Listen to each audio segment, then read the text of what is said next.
स्वागत है दोस्तों आप सभी का फिर से एक नए वीडियो में। दोस्तों आज का ये वीडियो दोस्तों जेक बोर्ड के क्लास 11 के सभी विद्यार्थी के लिए बहुत मोस्ट इंपोर्टेंट रहने वाला है, ठीक है। क्योंकि दोस्तों आप सभी का 27 फरवरी को जो है इंग्लिश कोर का एग्जाम है और आज की इस वीडियो में हम लोग जो इंग्लिश कोर का बहुत मोस्ट इंपोर्टेंट क्वेश्चंस को सोल्व करेंगे, ठीक है।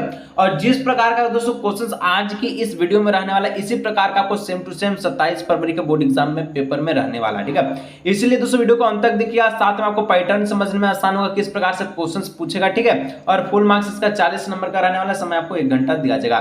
तो चलिए बिना देरी के वीडियो को शुरू करते हैं, वीडियो पर अंत तक बने रहिएगा। तो चलिए दोस्तों फाइनली वीडियो को शुरू करते हैं, ठीक है। और जिस प्रकार से दोस्तों आज का इस वीडियो में जितना प्रश्न है, ठीक है, जिस प्रकार से पैटर्न है इसी प्रकार से आपको एग्जाम में देखने को मिलने वाला है। वीडियो पे कंप्लीटली बन रहेगा, जितना दोस्तों को जरूर शेयर कीजिए, ठीक है। सबसे पहले दोस्तों यहाँ पर देख लीजिए, आपको एक पेसेज दिया जाएगा, ठीक है। और इसी प्रकार से आपको 5 नंबर का आपको एग्जाम में सबसे पहले पेसेज रहेगा, पेसेज को पढ़ना है और 5 नंबर फ्री में मुफ्त में ले जाना है। पेसेज दोस्तों कहता है India is the home of tiger, यानी कि दोस्तों जो इंडिया है वो बाघों का घर है, यानी टाइगर का होम है, ठीक है। And every large number of people are killed by this animal, मतलब दोस्तों टाइगर के कारण दोस्तों लाखों लोगों का जो है मृत्यु हो जाता है, ठीक है, मौत हो जाता है, क्योंकि जो है टाइगर जो उसको मार देता है, ठीक है। The tiger prefer wild animal, ठीक है, that it find in the forest, ठीक है। But sometime when tiger has become old it is no longer strong enough to catch and kill the animal to like, ठीक है, it like to feed on। मतलब देखिए जो एकदम शक्तिशाली वाला रहेगा ना तो देखिएगा कि किसी को भी हरा देता है, ठीक है। और जो बुरा हो जाता है दोस्तों तो बुरा होने पर जो है शक्तिशाली एनिमल को नहीं मार सकता है। तो ये शिकार कैसे करता है, तो it is easier for it to kill human beings, और ये अपना शिकार करने के लिए अपना जो शिकार करने के लिए ह्यूमन बींग पे हमला करता है, मनुष्य पर, ठीक है। And when it has once taste, ठीक है, touched human flesh it goes on killing man women and challenge, ठीक है, children for food। और ये अपना जो है खाना जो है लड़की, ठीक है, यानी कि महिलाओं और चिल्ड्रेन को जो है अपना भोजन बनाता है टाइगर, बाघ। बच के रहिएगा, ठीक है। चलिए पूछेगा प्रश्न का जवाब देते हैं। पहला प्रश्न है which countries at of home the tiger, ठीक है। मतलब दोस्तों यहाँ पर आपसे पूछा है कि टाइगर का घर किसे कहा जाता है, तो इंडिया का कहा जाता है, ठीक है। जैसे कि यहाँ पर दिया है India, India, Bharat, option number B हो जाएगा, ठीक है। चलिए 2 नंबर, What do tiger feed upon in forest, ठीक है। देखिए यहाँ पर साफ साफ दोस्तों लिखा गया है कि tiger the tiger prefer wild animal that in find in forest. मतलब दोस्तों यहाँ पर आपसे पूछा था कि बाघ जंगल में क्या खाता है, तो बाघ जंगल में क्या खाता है, वाइल्ड एनिमल को, यानी सर कहें तो बहुत ही खतरनाक, ठीक है, जंगली जानवर को खाता है एकदम चीर फाड़ के। चलिए उसके बाद दोस्तों 3 नंबर बोलता है when does a tiger wing to kill a man. मतलब दोस्तों टाइगर कब किल करता है, यानी कि उसको मारता है, किसको, ह्यूमन को, ठीक है, यानी कि किसको मारता है, तो व्हेन टाइगर ग्रो, ठीक है, ओल्ड एंड वीक, जब टाइगर जो है क्या हो जाता है, बुरा हो जाता है, ठीक है, तब क्या करता है वो अटैक करता है मैन पर, ठीक है, ह्यूमन पर अटैक करता है, खाने के लिए भोजन बनाता है उसका, ठीक है। चलिए 4 नंबर है इट इज इजियर फॉर, ठीक है, टाइगर टू किल। मतलब दोस्तों यहाँ पर आपसे पूछा गया है, क्या पूछा है सर आप बता दीजिए, पूछा बाघ को मारना, ठीक है, आसान होता है, किसको मारना आसान होता है, बाघ में, ठीक है। तो देखिए 4 का जो करेक्ट आंसर वाइल्ड एनिमल, क्योंकि बाघ जो है वाइल्ड एनिमल को मारता है, जंगली जानवर को मार के एकदम खा जाता है उसको, ठीक है। चलिए नेक्स्ट दोस्तों 5 नंबर का था what do flesh in the passage means, ठीक है। फ्लेश का मतलब दोस्तों इस पेसेज में क्या है, तो फ्लेश का मतलब क्या होता है, ठीक है। फ्लेश मतलब दोस्तों परिच्छेद, परिच्छेद में मांस का मतलब क्या, ठीक है, मांस, ठीक है। तो इसका जो मतलब होता है वो दोस्तों क्या होता है, तो इसका मतलब हो जाता है मीट होता है, ठीक है। मांस का मतलब क्या होता है, मीट होता है, ये आप लोग भली भांति परिचित होंगे, ठीक है। ये रहा दोस्तों 5 आपका पेसेज से प्रश्न मस्त तरीका से समझा दी। चलिए आगे बढ़ते ग्रामर सेक्शन, उसके बाद बुक सेक्शन, ठीक है। तो सबसे पहले ग्रामर सेक्शन, और जिस प्रकार से पैटर्न इसी प्रकार से रहेगा 100% लिख लीजिए कॉपी पे, ठीक है। जितना दोस्तों को जरूर शेयर कीजिएगा, 100% इस प्रकार का पैटर्न एग्जाम में रहेगा, ठीक है। कहता while preparing notes which is, ठीक है, नेवर यूज्ड। मतलब दोस्तों यहाँ पर आपसे पूछा है, क्या पूछा है सर, कि नोट्स तैयार करते समय किसका प्रयोग नहीं किया जाता है। तो जब भी आप नोट्स तैयार कीजिएगा तो किसका प्रयोग नहीं होता है, तो दोस्तों कंप्लीटली सेंटेंस का प्रयोग नहीं होता है। आप नोट्स ना बना रहे हैं सर जी, नोट्स बना रहे हैं, कंप्लीट सेंटेंस देंगे नहीं, point wise, point views wise जो हम लोग लिखेंगे, जैसे कि राम आम खाता, ये पॉइंट हो गया, श्याम आम खाती है, इस प्रकार से हम लोग पॉइंट वाइज, बाबर इतना में जीता, ठीक है, हुमायूं इतना में हारा, इस प्रकार से हम लोग पॉइंट वाइज लिखते हैं, कंप्लीटली इसका सेंटेंस नहीं बनाता है, ठीक है। चलिए आगे बढ़ते हैं 7 नंबर, कहा था दोस्तों नोट, ठीक है, notes should be in dash from, मतलब कि नोट्स जो है ये कहाँ से आपको स्टार्ट करना, नोट्स शुड भी, मतलब देखिए नोट्स में होना चाहिए, क्या होना चाहिए, ठीक है। तो नोट्स में दोस्तों हमेशा ही क्या चीज होना चाहिए, तो वह होना चाहिए नरेटिव, ठीक है। नरेटिव इसका जो ऑप्शन नंबर सी इसका जो करेक्ट आंसर है। नरेटिव को क्या बोलते हैं, तो इसको हम लोग कहते हैं दोस्तों कथा कहते हैं, ठीक है। चलिए आगे दोस्तों हम लोग नेक्स्ट बढ़ते हैं। तो नेक्स्ट आप सभी का 8 नंबर, type of invitation are, invitation के एगो प्रकार का होता है, ठीक है। निमंत्रण के प्रकार के एगो है, तो निमंत्रण का 2 गो प्रकार है, ठीक है। तो ऑप्शन नंबर ए हो जाएगा इसका करेक्ट आंसर। चलिए 9 नंबर दोस्तों कहता है formal invitation are always written in. अब देखिए यहाँ पर पूछा कि फॉर्मल इनविटेशन जो है ये कैसे लिखा जाता है, फर्स्ट पर्सन के लिए, सेकंड पर्सन के लिए, थर्ड पर्सन या फिर नन ऑफ द एबव के लिए। तो 9 का option number C third person, यानी फॉर्मल इनविटेशन औपचारिक निमंत्रण हमेशा महत्वपूर्ण होता है किसके के लिए, आपके लिए। नहीं सर, ये तो होता है थर्ड पर्सन के लिए। चलिए 10 नंबर, where is the date placed in the letter to editor, ठीक है। मतलब दोस्तों यहाँ पर आपसे पूछा है, आप अगर लेटर टू एडिटर को आप पत्र लिख रहे हैं, ठीक है, तो यहाँ पर एडिटर को पत्र लिखते हैं तो उसमें आप डेट को कहाँ मेंशन कीजिएगा, तो डेट को आप कहाँ मेंशन कीजिएगा आपसे पूछा है। तो 10 का जो करेक्ट आंसर है वो हम लोग कहेंगे in between sender address and receiver है, मतलब जहां से भेज रहे और जहां तक भेजेंगे उसके बीच में हम लोग डेट को दे देंगे, ठीक है। चलिए इस प्रकार से लिखिएगा। 11 नंबर आगे बढ़ते हैं, कहता है creative writing does not include. तो यहां पर आपसे पूछा कि क्रिएटिव राइटिंग में क्या नहीं होता, रचनात्मक लेखन में शामिल नहीं है, ठीक है। क्रिएटिव राइटिंग मतलब रचनात्मक लेखन का नहीं शामिल होता, ठीक है। तो 11 का ऑप्शन नंबर सी हो जाएगा दोस्तों, क्या हो जाएगा डिलीवरिंग स्पीच, ये जो शामिल नहीं होता है, ठीक है। आगे हम लोग नेक्स्ट बढ़ते हैं, प्यारा सा क्वेश्चन 12 नंबर, ठीक है। दोस्तों कहता है expression of thanks is the written in which of the following piece of writing, ठीक है। तो दोस्तों यहाँ पर 12 नंबर जो आपसे पूछा है, ठीक है, क्या पूछा है सर, थोड़ा सा हिंदी में अनुवाद कर लेते। तो एक्सप्रेस ऑफ थैंक्स निम्नलिखित में से किस में लिखा जाता है। अब जब एक्सप्रेशन ऑफ थैंक्स का प्रयोग करते हैं ना, तो हमेशा स्पीच राइटिंग में लिखा जाता है, स्पीच में, ठीक है। स्पीच जब आप देते हैं तो थैंक्स ऑफ लॉट, ये लॉट, वो लॉट, ठीक है। चलिए 13 नंबर, मॉडल्स आर, मॉडल्स क्या है दोस्तों, मॉडल्स क्या है, मॉडल्स आपका हेल्पिंग वर्ब है कि एडवर्ब है कि नाउन है कि एडजेक्टिव है। तो सर जी जो मॉडल्स होता है वो आपका हेल्पिंग वर्ड होता है, हेल्पिंग वर्ब होता है, वर्ड नहीं वर्ब, ठीक है। चलिए नेक्स्ट दोस्तों आपका 14 नंबर बोलता है कि डैश आई कम इन, क्या sir I come in, sir dash I come in नहीं, मतलब क्या माइट शुड मेक आउट। हम लोग जानते हैं सर जी, हम लोग स्कूल में जाते हैं, कॉलेज में जाते हैं, हम लोग कहते हैं मे आई come in sir, may I come in ma'am, कि अंदर घुस जाए कि बाहर चल जाए, ऐसे नहीं ना बोलते हैं, हम लोग कहते हैं मे आई कम इन, ठीक है। Option number C is the correct answer. चलिए आगे दोस्तों नेक्स्ट बढ़ते हैं। तो यहाँ पर आप सभी से प्रश्न है 15 नंबर, आई डे सिंस मॉर्निंग, ठीक है। मतलब आपसे यहाँ पर पूछा है, क्या पूछा है सर, थोड़ा सा बता दीजिए सर। सुबह से क्या, सुबह से क्या मतलब देखिए, आई रीडिंग भराएगा कि हैव रीड भराएगा कि हैव बीन रीडिंग या फिर रीड। तो यहाँ पर 15 में दोस्तों हम लोग हैव बीन रीडिंग को भरेंगे, ठीक है। 15 का ऑप्शन में डी सी हो जाएगा, I have been reading, I have been reading in morning, ING मिल गया। चलिए आगे बढ़ते हैं, ग्रामर सेक्शन से वीडियो आएगा, टेंशन मत लीजिए। 16 नंबर कहता है Columbus dash America, Columbus dash America, Columbus dash America, क्या होगा सर इसका राइट आंसर। तो इसका जो ऑप्शन नंबर सी जो दिख रहा है ना, डिस्कवर्ड, कोलंबस जो है अमेरिका का खोज किया, ठीक है, यानी option number C is the correct answer, ठीक है। डिस्कवर्ड इसका हो जाएगा करेक्ट आंसर, ठीक है। Columbus discovered America. चलिए 17 नंबर दोस्तों कहता है कि द टू थीव्स यस्टरडे, इस प्रकार दिया था, द टू थीव्स यस्टरडे, ठीक है पुलिस।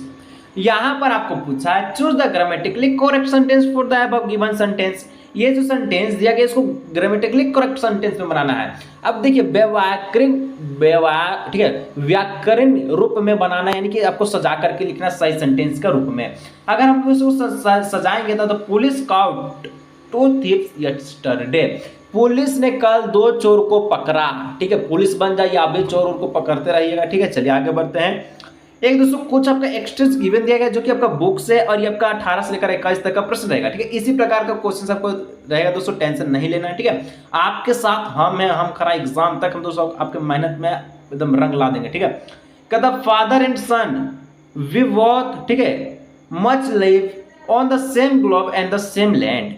मतलब कहता है पिता और पुत्र हम दोनों को जीवित रहना चाहिए। He speak I can not understand, समझ गए ना, my self Why anger grow from grief? We each put out an empty hand, longing for something for give. चलिए पूछता है क्या क्वेश्चंस में, कहता दोस्तों कि name the poem and the poet. यहां पर दोस्तों आपसे पूछा है कि ये कौन सा कविता से लिया गया और इस कविता का लेखक कौन है, कवि कौन है, कौन से ये पार्ट से लिया गया और इस पार्ट के जो लेखक है कवि है वो कौन है। तो 18 का हो जाएगा तो फादर टू सन, ठीक है, मार्कस नेटन इसका जो करेक्ट आंसर हो जाएगा, option number 1 is the correct answer. ठीक है, चलिए आगे 218 का ये हो गया। Next bar 19 number, both of them much live, both of them much live. यहां पर आपसे पूछा गया, हिंदी में अनुवाद पकड़ते हैं, उन दोनों को जीवित रहना चाहिए। तो 19 का ऑप्शन हो जाएगा, देखिए जैसे कि हम लोग देखे हैं, उन दोनों को जीवित रहना चाहिए। क्या बोलता है दोस्तों, उन दोनों को ग्लोब एंड सेम लैंड। ठीक है, तो ग्लोब इसका जो करेक्ट आंसर हो जाएगा, ऑन द सेम ग्लोब, यानी ऑप्शन नंबर 1, ठीक है, ए। ठीक है, एक ही ग्लोब पर उन दोनों को जीवित रहना चाहिए। आगे बढ़ते हैं 20 नंबर, the father and son have, मतलब सर पिता और पुत्र के पास है क्या है, तो पिता और पुत्र के पास नो अंडरस्टैंडिंग बिटवीन देम, मतलब दोस्तों यहाँ पर आपसे कहता है, क्या कहता सर कि उसके पास, ठीक है, क्या नहीं है, तो नो अंडरस्टैंडिंग बिटवीन देम, नहीं समझ पा रहा है। ठीक है, चलिए इस प्रकार से यहाँ पर लिख लीजिएगा, कैन नॉट अंडरस्टैंड लिखा हुआ ना, चलिए इस प्रकार से। ठीक है, आगे दोस्तों नेक्स्ट बढ़ते हैं 21 नंबर, कि दे मच एक्सटेंडेड देयर हैंड्स। कहता है दोस्तों, क्या कहता है, उन्होंने अपने हाथ फैलाने होंगे, किस लिए फैलाने होंगे, तो 21 का जो करेक्ट आंसर टू, ठीक है, फॉरगिव ईच अदर, मतलब दोस्तों उन्हें अपना हाथ फैलाना होगा, किस लिए फैलाना होगा, तो बाल्टी और डॉली के लिए। ठीक है, चलिए यहाँ पर क्या हो गया, तो यहाँ पर बैटी और डॉली बोल रहे सर, क्या बोलते हैं सर, इसका फॉरगिव ईच अदर के लिए। ठीक है, चलिए आगे दोस्तों नेक्स्ट बढ़ते हैं। तो यहाँ पर 22 नंबर का था, व्हाट वाज नॉट चेंज, यानी दोस्तों कौन नहीं बदला, क्या नहीं बदला, बेटी Dolly, the poet mother, he the poets, the sea, क्या नहीं बदला था। तो 22 का ऑप्शन नंबर हो जाएगा, क्या हो जाएगा, डी। क्या हो जाएगा, डी नंबर, यानी कि जो सी जो है वो नहीं बदला, समुद्र नहीं बदला। ठीक है, आगे बढ़ते हैं, क्योंकि सब बदल गया, समुद्र नहीं बदला। 23 नंबर, which season has been mention in the poem, ये दोस्तों पोएम में कौन सा सीजन को मेंशन किया गया है। ठीक है, आपका जो पोएम था कौन सा सीजन को मेंशन किया गया है, तो 23 का ऑप्शन नंबर हो जाएगा। ठीक है, क्या हो जाएगा, ऑप्शन नंबर 23 का हो जाएगा बी नंबर। ठीक है, ऑटम सीजन को। चलिए आगे दोस्तों 24 नंबर का प्रश्न कहता है कि the moment, the moment of the goldfinch compared to, ठीक है, यानी कि दोस्तों आपसे पूछा है कि क्या पूछा है कि गोल्ड फिंच की गति का तुलना है किससे है, तो 24 का ऑप्शन नंबर बी हो जाएगा, the moment of A lizard से। ठीक है, यानी ऑप्शन नंबर हो जाएगा 20 का करेक्ट आंसर। क्या हो जाएगा, छिपकली की चाल से गोल्ड फिंच की कंपेयर यानी कि तुलना किया गया है। 25 नंबर दोस्तों कहता है, after the bird fly away the laburnum टी बिकॉम, मतलब दोस्तों कहता है पक्षी के उड़ जाने के बाद लेवर्नन ब्रिज बन जाता है, कैसे दोस्तों। 25 का correct answer option number C, impatient silent again. ठीक है, चलिए खाली और एकदम शांत सुनाता।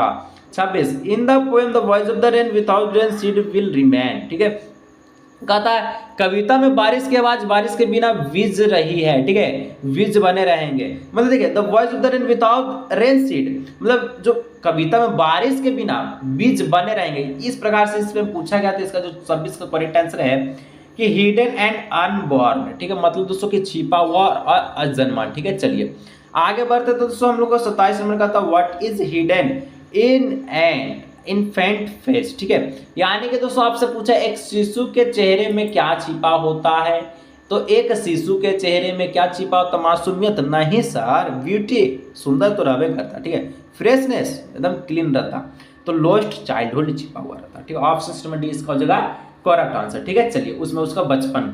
आगे दोस्तों 28 नंबर का था, who did appear like the winter landscape in the mountain, आने के दोस्तों इसमें आपसे पूछा पहाड़ में शीतलकालीन परिदृश्य की तरह कौन दिखाई देगा, तो यहाँ पर 28 का जो करेक्ट आंसर ऑप्शन नंबर है नरेटर ग्रैंड मदर। ठीक है, चलिए आगे दोस्तों 29 नंबर कहता है द क्रिवन लेजी।